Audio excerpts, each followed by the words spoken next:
하나님 아버지, 오늘도 주님의 말씀을 공부하러 이 자리에 모였습니다. 저희가 배우는 이 말씀을 통해서 우리 주 예수 그리스도를 더욱더 알아가게 되고 또 닮아가게 되고 또 주님과 더 실제적인 또 친밀한 교제를 나눌 수 있도록 도와주시기 원합니다.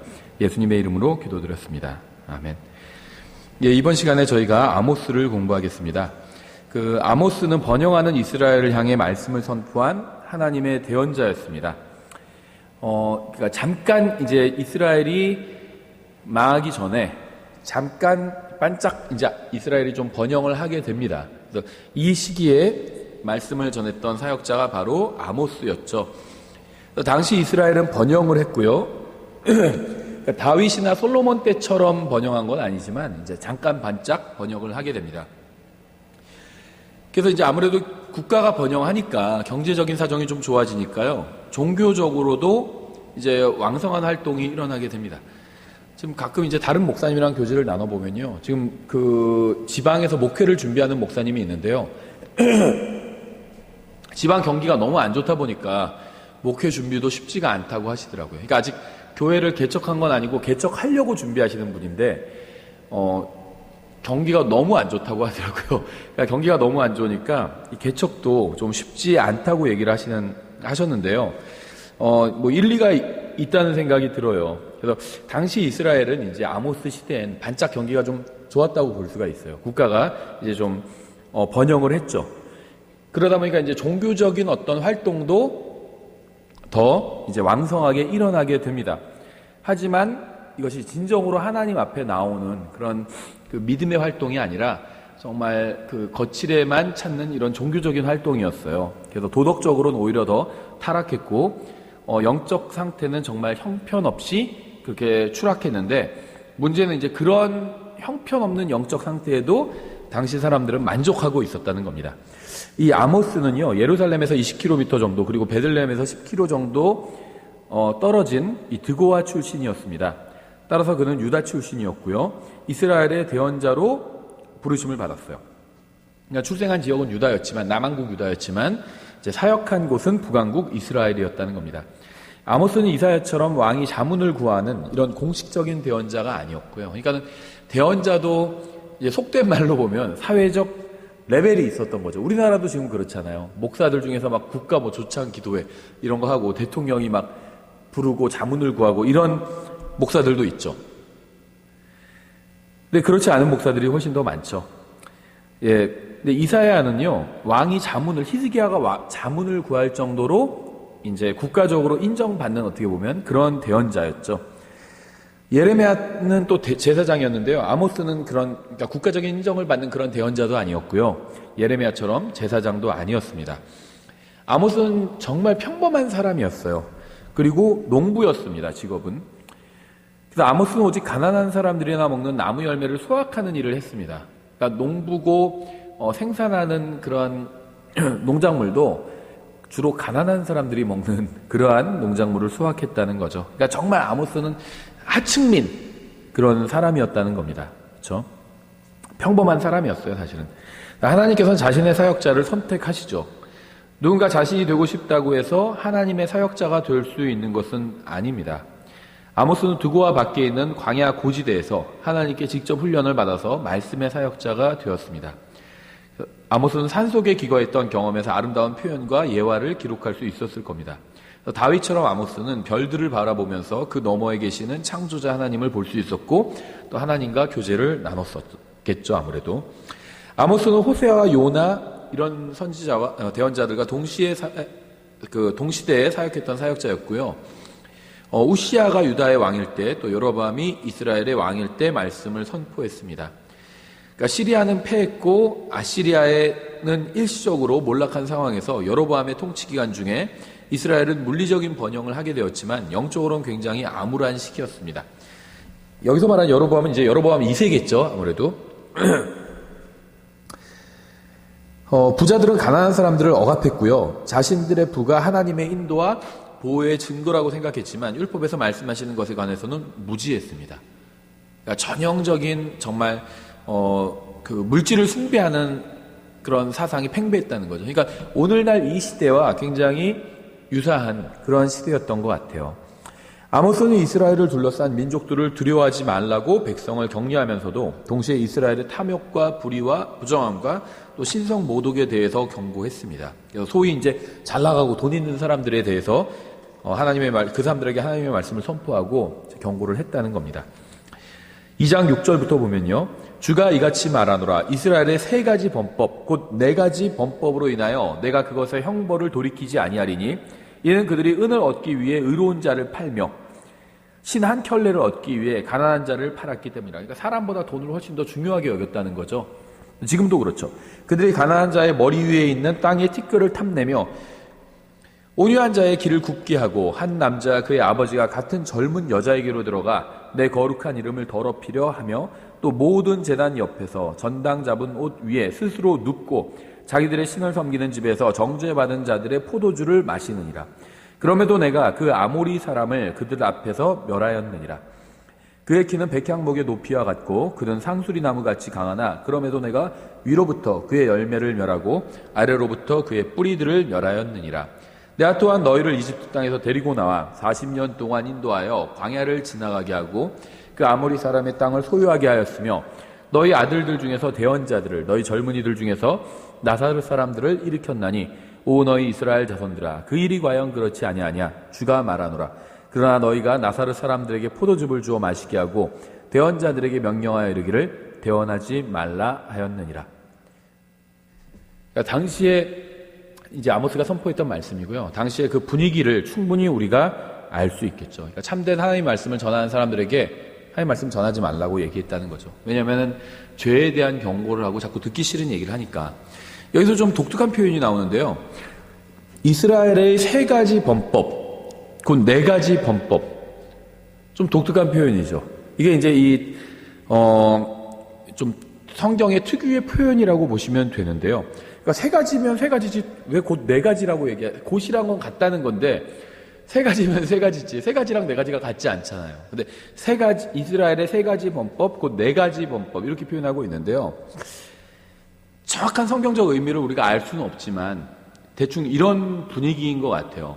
그러니까 하나님께서 그 설정해 놓으신 그러니까 하나님은요 누가 죄를 짓는다고 해서 당장 죽이지는 않으시거든요. 그 사회에서 많은 사람들이 죄를 짓는다고 해서 당장 그 예를 들면 도시, 그 국가 전체를 멸망시키지는 않으십니다. 기회를 주세요, 하나님께서 항상. 이스라엘도 오래 참아주셨죠, 하나님께서. 니느웨 같은 경우에도 기회를 주셨고 니느웨가 회개했잖아요. 하나님께서는 용서해 주셨죠. 근데 그 다음 세대는 회개하지 않아서 다음 세대에서는 하나님께서 니느웨를 멸하시죠. 이게 이제 나훔의 내용이죠. 하나님께서는요, 항상 그 개인이나 민족을 죄를 지었다고 해서 즉시 벌하지는 않으십니다. 기다려주세요. 언제까지 기다리시냐? 이제 회개하거나 아니면 죄가 찰 때까지 기다리십니다. 로마서에서 이스라엘의 이방인들의 충만함이라는 표현이 나오는데요. 이건 이방인들 구원받을 사람이 정해져 있어서 그 수가 충분히 들어오면 재림하시겠다 이런 얘기가 아니라 이방인에 대해서 하나님께서 참아주시는 게 있거든요. 근데 이방인의 죄가 충만하게 차면 그때는 하나님께서 더 이상 참지 않으시고 재림하셔서 심판하시겠다는 거거든요. 하나님께서는 다 언제까지는 참겠다는 이제 그런 하나님 마음에 그런 기준이 있다는 거죠. 근데 이스라엘이 죄를 3개 지을 때까지는 참아주시겠다. 하나님께서는 이렇게 생각하신 겁니다. 그런데 이스라엘은 실제로 죄를 4가지를 지었어요. 그러니까 하나님께서 참아주시는 죄의 기준보다 더 넘어가 버린 겁니다. 그래서 이제 이스라엘의 3가지 범법, 곧 4가지 범법, 이렇게 말씀하신 거예요. 3가지까지는 3가지 지으면 벌을 주시려고 했는데 확 넘어가 버렸습니다. 4가지로. 예, 그래서 이 3가지 죄는 하나님의 심판을 받기에 충분한 수의 죄인데 이스라엘의 죄는 이미 한계에 다다랐고 넘쳤다는 걸 의미합니다. 이런 표현이 이제 이것과 비슷한 표현이요. 이렇게 대언자나 그 이스라엘 백성을 인도했던 사람들 중에 에스라, 느헤미야 이런 경우에 우리의 죄가 머리 위로 넘쳤다 이런 표현을 쓰잖아요. 죄가 딱 생각해보세요. 물이라고 생각하면 물이 머리 위에 차면 죽는 거예요. 그렇죠? 코 넘어가면 죽는 거예요, 사람은. 그런데 머리 위로 확 넘어버렸어요, 물이. 우리 죄악이 아래 찰랑찰랑거릴 때 하나님께서 좀 기다려주셨어요. 회개하도록 기회도 주시고. 근데 어느덧 이 죄악이 코 위로 올라와 버렸습니다. 죄악의 수면이. 그럼 죽는 거예요. 하나님께서 심판하시는 겁니다. 근데 코 위로 잠깐 올라온 정도가 아니라 확 머리 위로 넘어가 버린 거예요. 죄악의 이 수면이. 그것과 같은 얘기라고 보시면 돼요. 세 가지까지 하나님께서 세 가지 죄를 지면 심판하려고 했는데 확 넘어가 버렸어요. 그 이상 죄를 더 지었다는 겁니다. 그래서 하나님께서 이제는 심판을 집행하시겠다는 거죠. 이스라엘 백성은 자신이 선택받은 백성이라고 생각해서 자만했지만 아모스는 선택받은 백성이라는 이유로 심판을 피할 수는 없다고 경고를 했습니다. 3장 2절에 내가 땅의 모든 가족 중에서 너희만을 알았나니 그런즉 내가 너희의 모든 불법으로 인하여 너희를 벌하리라. 땅의 모든 가족 중에서 너희만을 알았대요. 택함받았다는 거예요. 그렇죠. 그런즉 내가 너희의 모든 불법으로 인하여 너희를 벌하리라. 선택했기 때문에 하나님께서는 더 심판하시겠다는 겁니다. 그렇죠.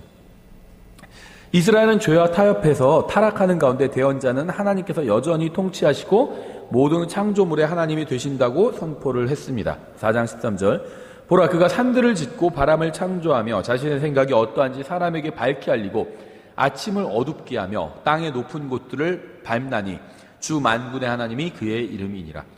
5장 8절 너희는 일곱 별과 오리온을 만들고 사망의 그늘을 아침으로 바꾸며 낮을 밤으로 어둡게 만들고 바닷물을 불러 지면에 쏟는 자를 찾으라. 주가 그의 이름이니라. 뭔가 굉장히 어떤 것에 대해서 묘사하고 있는데요. 이게 이제 심판에 대한 묘사라는 것을 알 수 있겠죠. 읽어보면. 아모스가 유다를 맹렬히 책망할 때 베델에 있던 북쪽 사람들은 속으로 은근히 좋아했습니다. 하지만 그가 사마리아와 이스라엘의 죄에 대해서 책망하자 사정은 완전히 또 달라졌죠. 그래서 아모스의 말씀 선포로 인해서 베델의 제사장이었던 아마샤가 분노했습니다. 왜냐하면 이 제사장은요 어느 정도 사회적 지위가 있었던 사람이에요. 아무나 될 수가 없었죠. 근데 이런 사람이 봤을 때 아모스는 정말 아무것도 아니고 어떻게 보면 무자격자 목사다 이렇게 생각을 했겠죠. 그래서 이 아모스에 대해서 분노를 했어요. 7장 10절부터 13절 그때 베델의 제사장 아마샤가 이스라엘 왕 여로보암에게 사람을 보내어 이르되 이스라엘의 집 한가운데서 아모스가 왕을 대적하려고 음모를 꾸몄는데 심판의 말씀을 선포하니까 음모를 꾸몄다고 그렇게 뒤집어 씌운 거죠.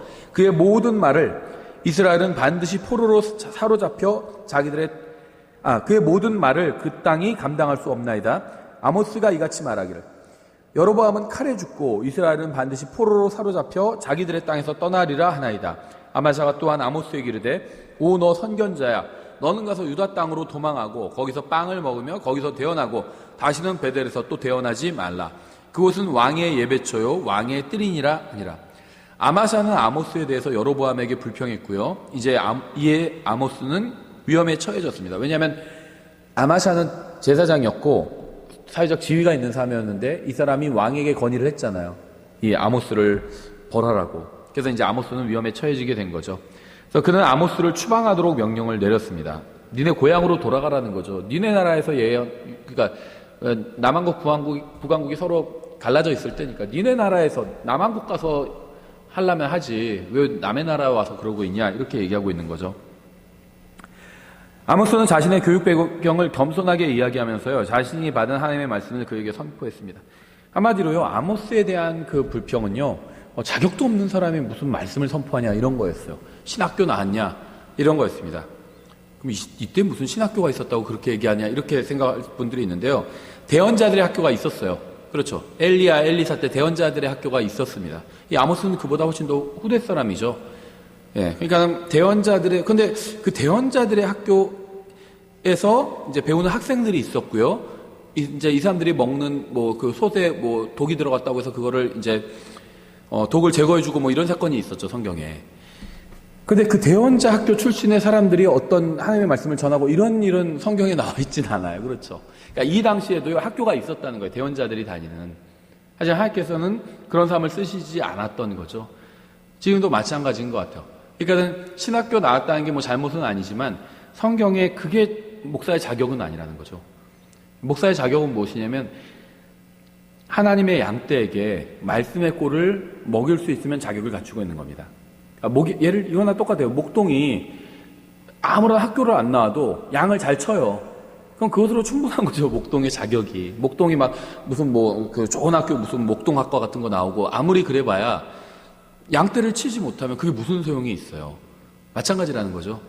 목사가 무슨 양성하는 학교를 다녀도 실제로 하나님의 말씀으로 양떼를 먹이지 못한다면 그 의미가 없다는 겁니다. 그렇죠. 그러니까 성경에서는요, 성경의 어떤 기준은 어떤 학교를 나와야지 목사가 될 수 있고 이런 기준은 없다는 겁니다. 어떤 학교를 나올 수도 있어요. 나오지 않을 수도 있다는 거죠. 그거는 중요하지 않다는 겁니다. 그렇죠? 예, 그래서 이 아모스의 자격에 대해서 자꾸 얘기하니까 아모스가 이렇게 얘기를 하죠. 7장 14절부터 17절에 이에 아모스가 아마샤에게 응답하여 이르되 나는 대언자가 아니며 대언자의 아들도 아니었노라. 너희들이 내 대언자 아니라고 하니까 그래 뭐 아니라고 하지 뭐 이렇게 얘기하는 거죠. 다만 나는 가축 치는 자요 돌 무화과 나무 열매를 모으는 자였는데 내가 양떼를 따라갈 때 주께서 나를 데려가시고 나는 그래요. 나는 뭐 신학교 안 나왔어요. 그런데요 주님께서 나에게 어떤 말씀을 전하라고 말씀을 주셨어요. 이렇게 얘기하는 거죠. 주께서 나를 데려가시고 주께서 내게 이르시기를 가서 내 백성 이스라엘에게 대언하라 하셨느니라. 그러니까 나는 이 세상에서 요구하는 자격은 그 말씀 사역자의 자격은 가지고 있지 않지만 하나님께서 나를 보내서 하나님 말씀을 전하게 하셨다. 지금 이 얘기를 하고 있는 거예요. 그렇죠? 이스라엘에게 대언하라 하셨느니라. 그런즉 이제 너는 주의 말씀을 들을지니라. 내가 이르기를 이스라엘을 대적하여 대언하지 말며 이삭의 집을 대적하여 내 말을 내지 말라 하는도다. 그러므로 주가 이같이 말하노라. 내 아내는 이 아마샤죠. 그러니까 이 아모스가 말씀을 전하는 걸 금지시킨 사람이죠. 일종의 이제 자기는 자격을 갖춘 목사다 이렇게 생각했던 거죠. 그런데 그 사람이 자격 없는 신학교도 안 나온 사람이 말씀 전한다고 하니까 하지 말라고 이렇게 얘기했던 거죠. 우리식으로 하면 뭐 이단위원회 같은 거 열어가지고 총회 이제 고소한 겁니다. 이단으로. 그러니까 이 사람이 이렇게 아모스가 이렇게 선포한 거죠. 내 아내, 아마샤의 아내죠. 내 아내는 도시에서 창녀가 되고 내 아들, 딸들은 칼에 쓰러지며 내 땅은 줄로 측량되어 나누어지고 너는 더러워진 땅에서 죽을 것이요 이스라엘은 반드시 포로가 되어 자기 땅에서 떠나리라. 너는 죽을 것이고 네 아들, 딸들도 죽을 것이고 네 부인은 이제 먹고 살기 힘드니까 창녀가 될 것이고 이렇게 선포한 거예요. 하나님께서 이런 말씀을 하라고 하셨으니까 한 거죠. 그렇죠? 아모스는 아마샤의 딸들은 칼에 죽을 것이고 그의 직분은 다른 사람이 취하게 될 것이고 또 재산도 다른 사람이 나눠 가질 것이다. 이 말을 한 거죠. 또 아마샤는 타국으로 끌려가 죽을 것임을 담대하게 선포했습니다. 바로 이러한 용기와 확신이 하나님의 사람들에게 가장 필요한 덕목일 겁니다. 이 세상에 눈치 보지 말고 다른 누가 뭐라고 그래도 거기에 굴하지 않고 하나님의 말씀을 용기 있게 확신을 가지고 선포하는 것. 이게 필요한 거예요. 그렇죠? 때로는 자기보다 이 세상에서 더 잘나고 예를 들면 더 어떤 사회적 신분이 높은 사람들 앞에서도 이렇게 하나님의 말씀을 담대하게 선포해야 되는 거예요. 그렇죠? 예전에 어떤 형제는 자기가 사역자가 되고 싶다고 하면서도 직업이 좋고 이런 형제들을 보면 막 시기를 하고 그러더라고요. 그러면 사역자가 될 수가 없어요. 그렇죠.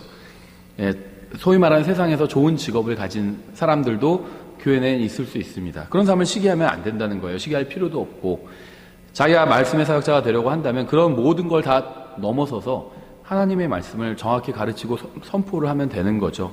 예, 그래서 아모스는 그러한 이 세상에서 요구하는 그런 외형적인 자격 요건은 하나도 가지고 있지 않았지만 하나님의 말씀을 하나님께서 전하라고 하신 그대로 선포할 수 있는 용기와 확신은 가지고 있었습니다. 그리고 그거면 충분한 거예요. 말씀의 사역자는.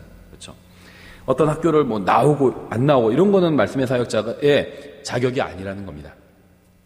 학교를 그렇다고 뭐 나오면 잘못됐다 이런 얘기는 아닙니다.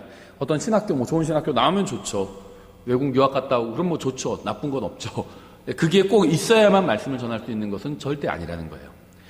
죄를 지은 민족에게 임하는 하나님의 심판에는 두 가지 큰 특징이 있는데요.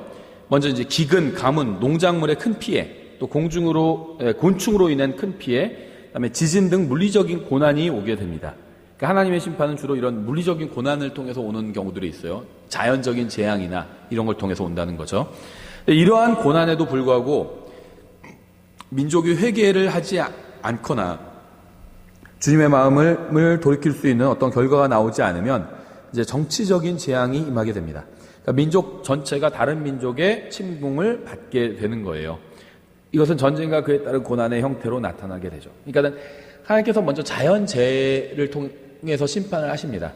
이럼에도 불구하고 이러한 하나님의 심판을 거부하고 회개하지 않으면 그 다음엔 다른 민족을 통해서 고난을 주신다는 겁니다.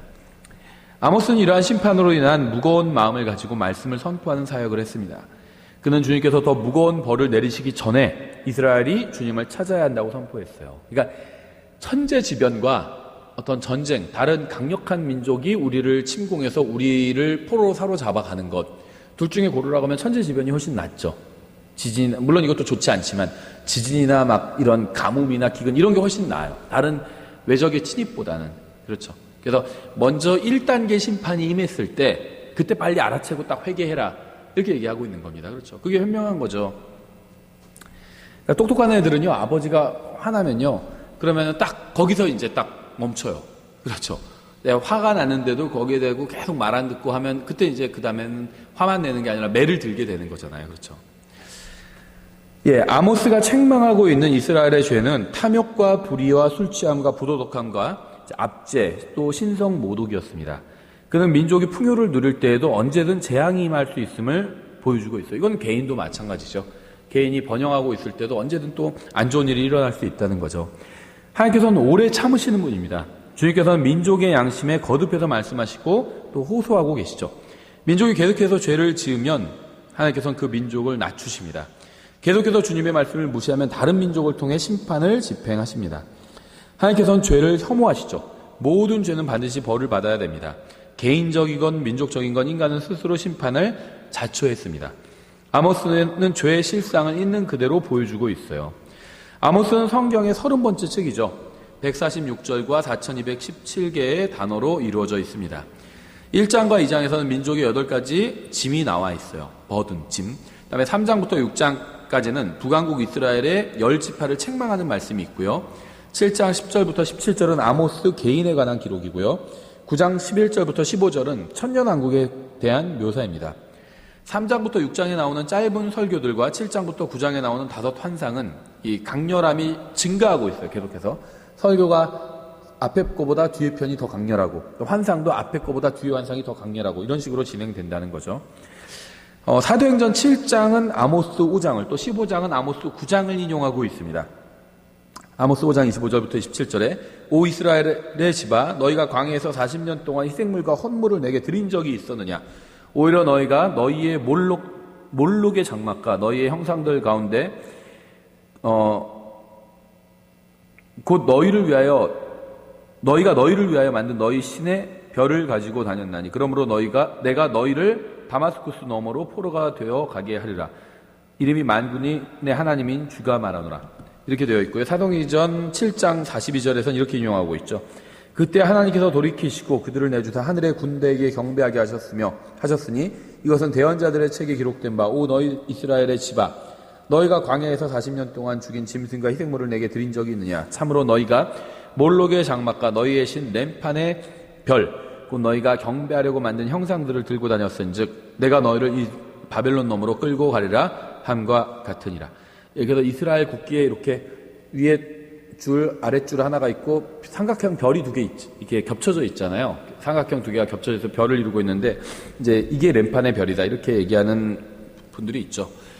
근데 사실 이 별은 이스라엘의 그 상징이 될 수는 없는 것 같아요. 그거는 메시아의 상징이지 이스라엘의 상징이 아니죠. 그러니까 메시아께서 태어나실 것을 천사가 그 장소를 인도해 준 천사의 상징이지 이스라엘의 상징은 아니라는 거죠. 이스라엘의 상징은 차라리 불타는 가시덤불이 이스라엘의 상징이죠. 계속 고난을 받지만 사라지진 않잖아요, 민족이. 예. 그래서 램판의 별을 이스라엘이 섬겼다. 하나님께서는 이렇게 말씀하셨죠. 또 아모스도 9장 11절부터 12절. 그날에 내가 다윗의 쓰러진 장막을 일으켜 세우고 그것의 무너진 곳을 막으며 내가 그의 허물어진 것들을 일으켜 세우고 내가 그것을 옛날과 같이 건축하리니 이것은 그들이 에돔의 남은 자들과 내 이름으로 불리는 모든 이교도들의 남은 자들을 소유하게 하려 함이라. 이 일을 행하는 주가 말하노라. 사도행전 15장에서 인용하고 있죠. 16절에 이 일 뒤에 내가 돌아와 다윗의 쓰러진 장막을 다시 건축하고 내가 그것에 허물어진 것을 다시 건축하며 내가 그것을 세우리니 이것은 사람들 중에서 남은 자들과 내 이름으로 불리는 모든 이방인들이 주를 찾게 하려 함이라. 이 모든 일을 행하는 주가 말하노라 하였은즉. 예, 그래서 이 다윗의 쓰러진 장막을 건축하는 것, 이것은 이제 재림과 관련이 있는 말씀이죠. 예, 아모스의 핵심 구절은요, 3장 3절, 7절, 4장 3절, 5장 8절, 또 5장 22절, 26절, 6장 12절, 8장 11절, 9장 11절부터 12절입니다. 아모스서 4장 11절부터 12절은요, 책 전체 내용을 요약해서 보여주고 있는데요. 이렇게 되어 있죠. 하나님이 소돔과 고모라를 무너뜨린 것 같이 내가 너희 중에 얼마를 무너뜨렸으므로 너희가 불타는 데서 빼낸 나무 조각같이 되었느니라. 이게 이스라엘이에요. 불타는 곳에서 빼낸 나무 조각. 그렇죠. 불에 타서 그을려 있지만 아직 완전히 없어지진 않았어요. 그럼에도 너희가 내게로 돌아오지 아니하였느니라. 주가 말하노라. 오 이스라엘아, 그러므로 내가 내게 이와 같이 행하리라. 오 이스라엘아, 내가 이것을 내게 행하리니 내 하나님 만나기를 예비할지니라. 그러니까 문맥은 지금 재림에 관한 문맥이죠. 아모스의 핵심 단어는요, 12번 나온 범죄 혹은 범법 이런 단어입니다. 죄라는 말이죠. 죄, 범죄. 이게 아모스의 핵심 단어고요. 또 그 8번에 걸쳐서요, 내가 그것의 형벌을 돌이키지 아니하리니 이런 표현이 8번 나왔습니다. 하나님께서 반드시 벌을 주시겠다는 표현이 8번 나왔다는 거죠. 하나님께서는요, 이스라엘 백성이 사치스럽고 호화롭게 산다고 책망을 하셨습니다. 6장 4절에 그들은 상하 침상에 눕고, 침대를 상하로 만들었으면 엄청, 지금도 고가죠, 이런 거는.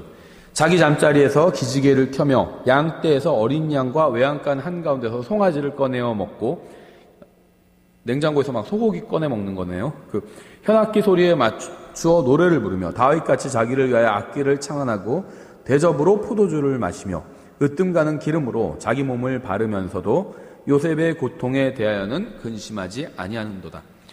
또한 그들이 우상 숭배를 했다고 책망하시고 있죠. 2장 8절.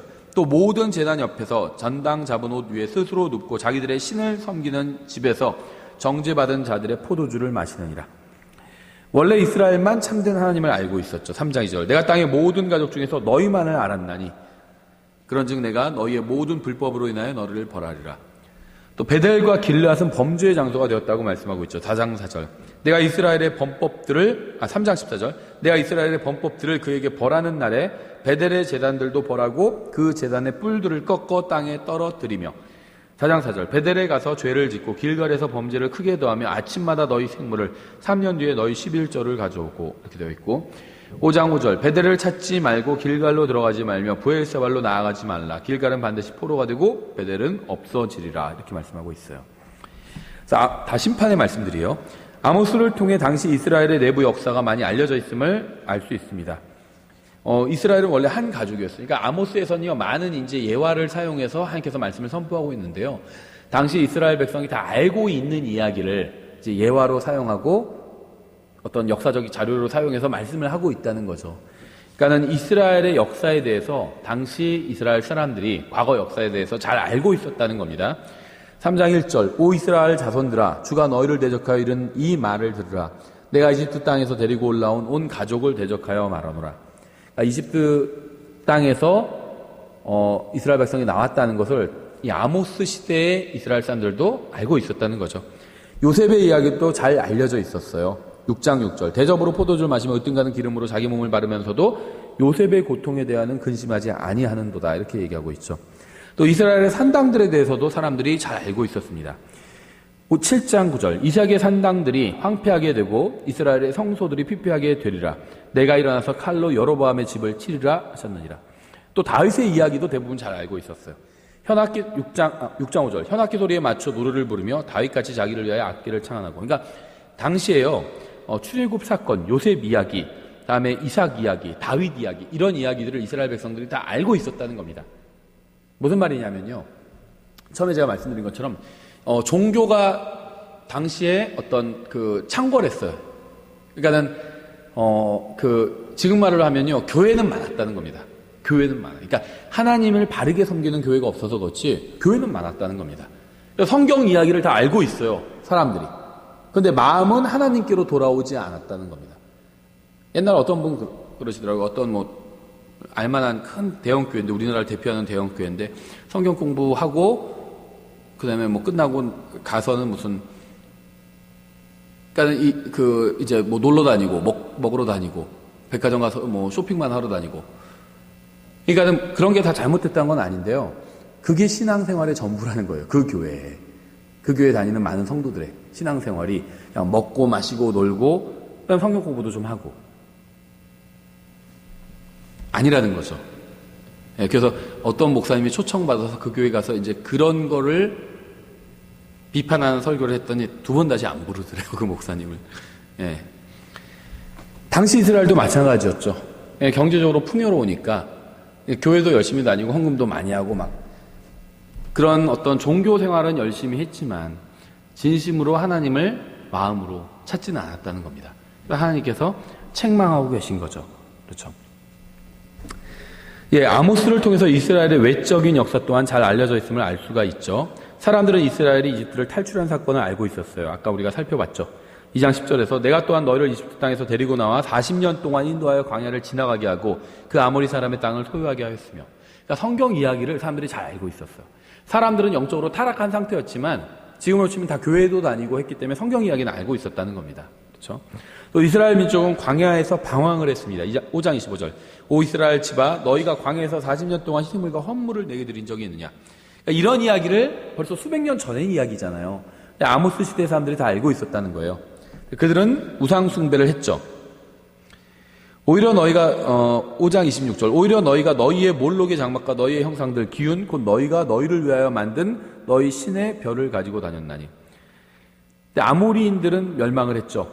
2장 9절 그럼에도 내가 그 아모리 사람을 그들 앞에서 멸하였느니라. 그의 키는 백향목의 높이와 같고 그는 상소리나무같이 강하나 그럼에도 내가 위로부터 그의 열매를 멸하고 아래로부터 그의 뿌리들을 멸하였느니라. 또 길앗도 멸망을 했습니다. 1장 13절 주께서 주가 이같이 말하노라. 암몬 자손의 세 가지 범법 곧 네 가지 범법으로 인하여 내가 그것의 형벌을 돌이키지 아니하니. 여기서도 세 가지 범법 곧 네 가지 범법 이런 말이 나오죠. 이는 그들이 자기 경계를 넓히려고 길앗의 아이벤 여인들의 배를 갈랐기 때문이라. 잔인한 짓을 행한 거죠. 그래서 하나님께서는 심판을 하셨다는 겁니다. 소돔이 멸망한 사실 또한 사람들은 잘 알고 있었어요. 4장 11절 하나님이 소돔과 고모라를 무너뜨린 것 같이 내가 너희 중에 얼마를 무너뜨렸으므로 너희가 불타는 데서 빼낸 나무 조각같이 되었노라. 그럼에도 너희가 내게로 돌아오지 아니하였느니라 주가 말하노라. 아모스에는요 이 의식법에 관한 인용이 굉장히 많습니다. 이것도 뭘 보여주는 거죠? 당시에 그 종교가 창궐했다는 거예요. 그러니까 의식적인 것들은 사람들이 알고 있었고요. 어느 정도 지키고 있었다는 겁니다. 형식적으로. 근데 그것이 하나님 앞에서는 전혀 가치가 없는 일이었다는 겁니다. 번제 헌물에 대한 언급이 있죠. 5장 22절. 비록 너희가 나를 위하여 번제 헌물과 너희의 음식 헌물을 드릴지라도 내가 그것들을 받지 아니하며 너희의 살찐 짐승으로 드리는 화평 헌물도 내가 중히 여기지 아니하리라. 마음이 삐뚤어져 있어요. 하나님 앞에서. 죄를 회개하지 않고. 그러니까 아무리 좋은 걸 드린다 할지라도 하나님께서 받지 않으신다는 거죠. 제단에 관한 이야기도 나오죠. 9장 1절에 내가 보니 주께서 제단 위에 서서 이르시되 문에 임방을 쳐서 기둥들이 흔들리게 하고 그것들의 머리를 다 자르라. 내가 그들 중에서 마지막 남은 자들을 칼로 죽이리니 그들 중에서 도피하는 자도 도피하여 벗어나지 못하고 그들 중에서 도망하는 자도 구출을 받지 못하리라. 제단 이야기가 나오죠. 그래서 또 음식 헌물 얘기도 나와요. 5장 22절 너희 음식 헌물을 드릴지라도 내가 그것을 받지 아니하며. 또 화평 헌물 얘기도 나옵니다. 너희의 살찐 짐승으로 드리는 화평 헌물도 내가 중히 여기지 아니하리라. 또 감사의 희생물을 자원하는 헌물 얘기도 나와요. 4장 5절 감사의 희생물을 누룩과 함께 드리며 자원하는 헌물을 드리도록 포구하고 널리 알리라. 오 너희 이스라엘 자손들아 이것을 너희가 좋아하느니라. 주 하나님이 말하노라. 또 명절에 대한 것들도 다 알고 있었어요. 5장 21절 내가 너희의 명절 날들을 미워하고 멸시하며 너희 엄숙한 집회들에서 냄새를 맡지 아니하리라. 또 월삭 세 달이죠. 이것에 대해서도 알고 있었어요. 8장 5절 너희가 말하기를 월삭이 언제나 지나가서 우리가 곡식을 팔까 이렇게 얘기하고 있죠. 안식일에 대해서도 알고 있었어요. 8장 5절 이스라엘이 언제나 지나가서 우리가 에바를 작게 하고 새우깨를 크게 하며 속임수로 저울을 틀리게 하고 밀을 내놓을까 이렇게 얘기하죠. 안식일이 언제나 지나가서 이렇게 얘기하고 있어요. 또 빚에 관해서도 말씀하고 있는데요. 8장 6절 또 우리가 은으로 강한 자를 사며 신 한 켤레로 궁핍한 자를 사고 참으로 밀집기를 팔까 하는도다 이렇게 말씀하고 있고요. 또 죽은 자들로 인해서 애곡하는 것에 대한 말씀도 8장 10절에 있고요. 너희의 명절들을 애곡으로 너희의 모든 노래를 애가로 변하게 하고 모든 허리에 굵은 배를 두르게 하며 모든 사람의 머리를 대머리가 되게 하고 머리 밀라는 거죠. 그것의 외아들로 인한 애곡 같게 하며 그것의 끝을 쓰라린 날과 같게 하라.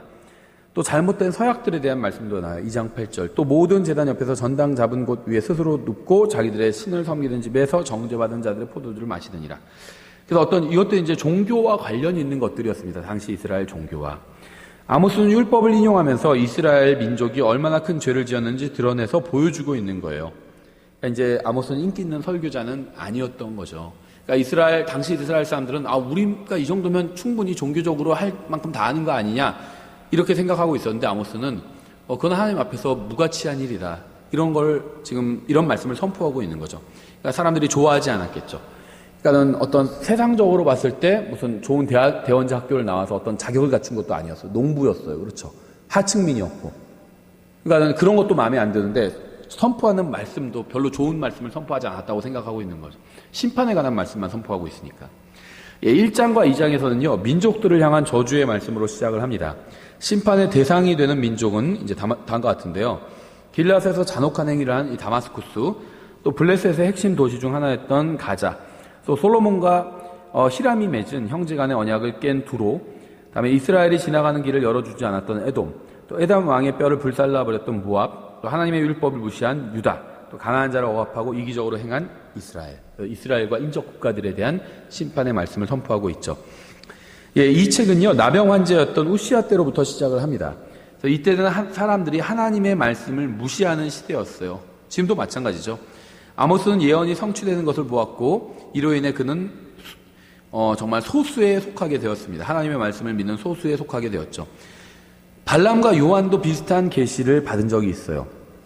그러니까 아모스가 받은 계시와 발람과 이 요한이 받은 계시가, 그러니까는 그 계시를 받은 형태가 비슷했다는 거죠. 환상을 보았다는 겁니다. 민수기 24장 4절, 하나님의 말씀들을 들은 자, 전능자의 환상을 본 자, 무의식 상태에서 자기 눈을 뜬 자가 말하길. 발람이 하는 말이죠. 그러니까 하나님께서 발람에게 잘못된 대언자였지만 발람에게 환상을 보여주셔서 잘못된 대언자가 바른 대언을 하게 하셨죠. 또 계시록 4장 1절, 이 일 뒤에 내가 바라보니 보라 하늘에 한 문이 열려 있더라. 내 아들은 첫째 음성 곧 나팔 소리같이 내게 이야기하던 음성이 이르되 이리로 올라오라. 이후에 반드시 일어날 것들을 내가 내게 보이리라 하더라. 하나님께서 요한에게 환상 중에 이제 보여주셨죠. 주님에 대한 첫째 언급은 이 부르짖는 거죠. 포효하시는 분으로 한 묘사입니다. 이방 민족의 멸망을 선포하는 주님의 포효는 일반적으로 재림과 관련이 있어요. 그래서 이 주님이 사자로 나오는 것, 또 주님이 이제 사자가 포효하잖아요. 그래서 포효하는 것으로 나오는 것, 이런 것들은요 다 재림과 관련이 있다는 겁니다. 계시록에서도 예수님을 사자로 묘사하고 있죠. 물론 이제 구원받은 사람들의 시각으로 볼 때는 어린 양으로 보이는데 이 세상 사람들의 시각엔 어린 양이 아니라 사자로 보이는 겁니다. 그래서 계시록에서 예수님의 모습이 어린 양이었다가 사자였다가 계속 막 이렇게 바뀌게 되는 거예요. 예레미야서 25장 30절부터 33절, 그러므로 너는 그들을 향하여 이 모든 말을 대언하고 그들에게 이르기를 주가 높은 곳에서 외치고 자신의 거룩한 처소에서 친히 목소리를 내며 자신의 처소 위에서 힘차게 외치고 포도를 받는 자들 같이 땅의 모든 거주민을 향하여 고함을 지르라. 그러니까 하나님께서 막 고함을 지르시고요. 또 포도를 밟는 자같이 포도즙 틀을 밟으시는 거죠. 계시록 상황과 일치하는 겁니다. 재림에 관한 말씀이에요. 요란한 소리가 심지어 땅끝까지 이르리니 이는 주가 민족들과 다투며 민족들을 심판하시는 거죠. 모든 육체와 변론하고 사악한 자들을 칼에 내어줄 것이기 때문이라. 주가 말하노라 하라. 만군의 주가 이같이 말하노라. 보라, 재앙이 나아가 민족에서 민족에게 이르고 큰 회오리 바람이, 이것도 주님께서 나타나시는 것과 관련이 있어요. 회오리 바람. 땅의 경계에서 일어나리라. 그날에 주에게 죽임당한 자들이 땅 이 끝에서부터 심지어 땅 저 끝까지 이르리니 그들이 애도 받지도 못하고 거두어지거나 묻히지도 못하며 땅에서 배설물이 되리로다. 많은 사람들이 주님의 심판의 결과 죽었습니다. 근데 애도 받지도 못한대요. 왜냐하면 상황이 주님께서 재림하시는 상황이거든요. 누가 가족이 죽었다고 해서 뭐 장사지게나거나 무슨 장례식을 치르거나 이럴 수가 없어요. 재림의 상황에선. 그렇죠. 호세아서 11장 10절부터 11절, 그들이 주를 따라 걸으니 그가 사자같이 소리를 내리라. 사자? 표효하는 것? 이런 거 나오면요 재림의 상황이라고 보시면 돼요. 그가 울부짖으면 이게 포효하는 거예요. 그 자손들이 떨면서 서쪽에서부터 나올 것이요 그들이 이집트에서 나와 새같이 떨며 아시리아 땅에서 나와 비둘같이 떨리니 내가 그들의 집에 두리라. 주가 말하노라. 여기서 말하는 그들이 누굴까요? 지금 이집트에서 나오고 아시리아에서 나오고 서쪽에서 나오죠. 사람들이. 주님께서 이스라엘 백성을요 사방에서 모으시는 겁니다. 그래서 이스라엘의 주님의 재림 직전에 있을 이스라엘의 회복에 관한 말씀이죠. 그들의 집에 내가 두리라 이렇게 말씀하고 있잖아요. 이스라엘이 이제 약속의 땅으로 돌아오는 것에 관한 말씀이고요. 재림 때 있을 일이죠. 재림 직전에 있을 일이에요. 그래서 주님을 사자같이 또 포효하시는 분으로 이 호세에서 11장에서도 인용하고 있죠. 요엘서 3장 16절 주가 또한 시온에서 부르짖으며 포효하시는 거예요. 예루살렘으로부터 자신의 목소리를 내리니. 왜 예루살렘에서부터 자신의 목소리를 내실까요? 예루살렘으로 재림하시잖아요. 그렇죠. 그러니까 우리가 이제 재림의 문맥을 보면요, 성경을 이렇게 보면서 점점 더 정보를 늘려갈 수가 있는 겁니다. 사자같이 포효하시고 이스라엘 모으시고 그 다음에 목소리를 내시는데 예루살렘에서 내신대요. 그러니까 재림에 대한 정보를 우리가 더 많이 얻을 수가 있는 거죠. 자신의 목소리를 내리니 하늘들과 땅이 흔들리리로다. 재림에 대한 말씀이죠, 당연히. 그러나 주가 자신의 백성의 소망이 되며 이스라엘 자손의 힘이 되리로다. 재림에 관한 말씀이에요. 이스라엘 백성이 주님의 재림 직전에 거의 멸족을 당할 위기에 놓이게 되죠. 적그리스도로 인해서. 그런데 주님께서 재림하시면서 그 원수들을 다 제거하시잖아요. 그러니까 자신의 백성의 소망이 되시고 이스라엘 자손의 힘이 되시는 거죠. 재림에 관한 말씀이에요. 민족들이 받은 심판은 예루살렘에서 가장 먼 곳에서부터 시작이 되었습니다. 그래서 각 민족은 근접한 민족을 통해서 심판을 받게 됩니다. 그래서 이게 근접한 민족을 싫어하는 이유예요. 그렇죠. 예. 우리나라도 우리나라 주변 국가를 다 싫어하거든요. 한국 사람한테 물어보면 일본 싫어하고 중국 싫어하잖아요. 우리나라 근접 국가를 싫어해요. 그렇죠.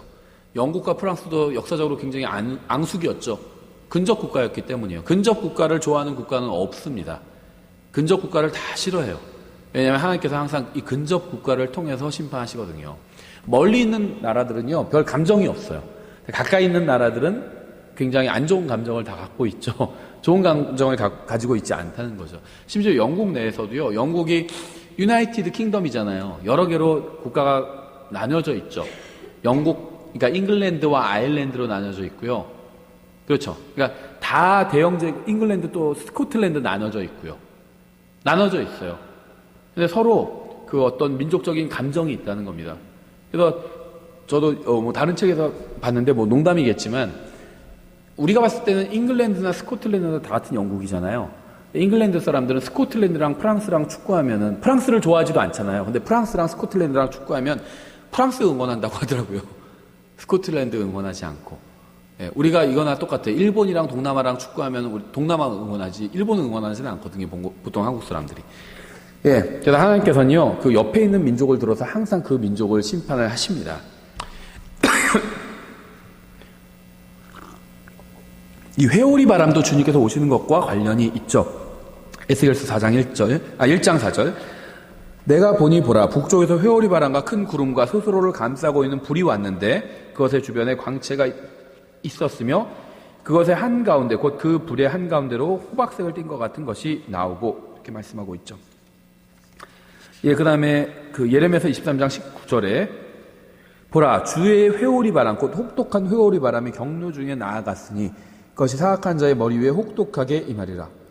이사야서 66장 15절 보라, 주가 불과 함께 회오리 바람 같은 자신의 병거들과 함께 임하여 경로로 자신의 분노를, 불꽃으로 자신의 책망을 나타내리라. 이사야서 40장 24절 참으로 그들은 심기지도 못하고 참으로 그들은 뿌리지도 못하며 참으로 그들의 줄기는 땅에서 뿌리를 내리지도 못하리로다. 또 그분께서 그들을 위해 바람을 부시면 그들이 마를 것이요 회오리 바람이 지푸라기를 제거하듯 그들을 제거하리라. 호세아서 8장 7절 그들이 바람을 심었은즉 회오리 바람을 거두리라. 그것이 줄기가 없은즉 싹이 양식을 내지 못할 것이 혹시 낸다 할지라도 타국인들이 그것을 삼키리라. 그래서 이 회오리 바람은요, 주님의 심판과 관련이 있고요, 또 재림과 관련이 있습니다. 주님의 나타나심과 관련이 있어요. 이 세 가지 중에 하나와 반드시 관련이 있어요. 이 회오리 바람이라는 표현은요.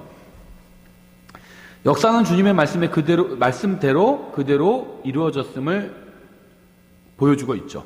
이 첫 두 장에서 언급한 장소들인 가자, 암몬, 에돔, 두레, 모압, 이러한 장소들은요, 이제 이름만 남았습니다.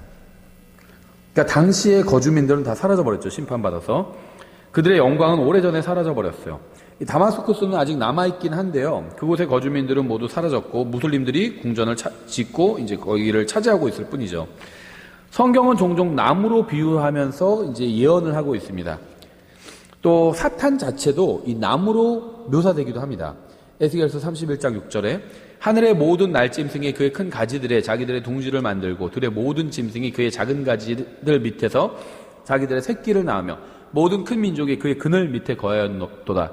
그의 뿌리가 큰 물들 곁에 있었으므로 그가 이와 같이 크게 되고 그의 가지들이 길어 아름다움에 이렇게 말씀하고 있어요. 그 사탄에 대한 묘사라고 볼 수 있죠. 또 적그리스도 또한 월계수로 묘사가 되고 있습니다. 시편 37편 35절에 사악한 자가 큰 권능을 가지고 스스로 푸른 월계수같이 뻗어나간 것을 내가 보았으나 이렇게 되어 있죠. 또 나무로 꾸며놓고 그 앞에서 절하는 것은 마귀에게 경배하는 거죠. 이사야서 57장 5절에 너희가 모든 푸른 나무 밑에서 우상들과 더불어 너희 자신을 불태우며 바위 낭떠러지 밑에 골짜기에서 자녀들을 죽이는도다. 우리 교회도 우린 지금 이게 진짜 나무가 아니죠. 가짜 나무를 옆에 그냥 장식으로 이렇게 놨는데요. 교회들에 진짜 나무 놓는 경우도 있고, 나무로 강대상 옆에 이렇게 꾸미는 경우가 있어요. 이건 그냥 보기 좋으라고 꾸민 거죠. 다른 의미가 없습니다. 근데 어떤 사람들은 이게 바로 성경에서, 대언서에서 말씀하시는 나무로 꾸며놓고 경배하게 한 거다. 이렇게, 우상숭배다. 이렇게 하면서 독립주의를 떠난 분도 있다고 하더라고요. 근데 이건 그게 아니라요. 성경에서 묘사하는 건요. 나무들로 꾸미고 그다음에 그 안에 우상을 두는 겁니다. 이거 어디 가면 볼 수 있는지 아세요? 천주교회 성당 가면 볼 수 있어요. 천주교회 이제 건물이 있고 그 앞에 꾸며놓은 것들이 있잖아요. 마당에 나무들을 둘러놓고 그 가운데 성모 마리아상을 딱 세워놓죠. 거기서 경배하고 들어가거든요. 다 그런 걸 하지 말라는 거예요. 그게 어디서 온 줄 알겠죠. 그게 이제 바벨론 종교에서 온 거거든요. 강대상 옆에 나무 갖다 놓지 말라 이런 말이 아니라는 겁니다. 갖다 놓을 수도 있고 없을 수도 있어요. 이건 본질적인 게 아닙니다. 나무들을 둘러놓고 그 앞에 우상을 세워놓지 말라는 거예요.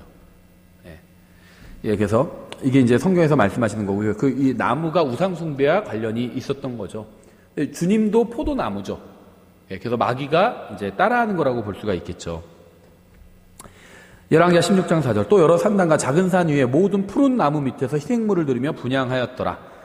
또 열왕기하 17장 10절 모든 산속과 모든 푸른 나무 밑에서 자기들을 위해 형상들과 작은 숲들을 만들며, 제가 말한 그대로죠.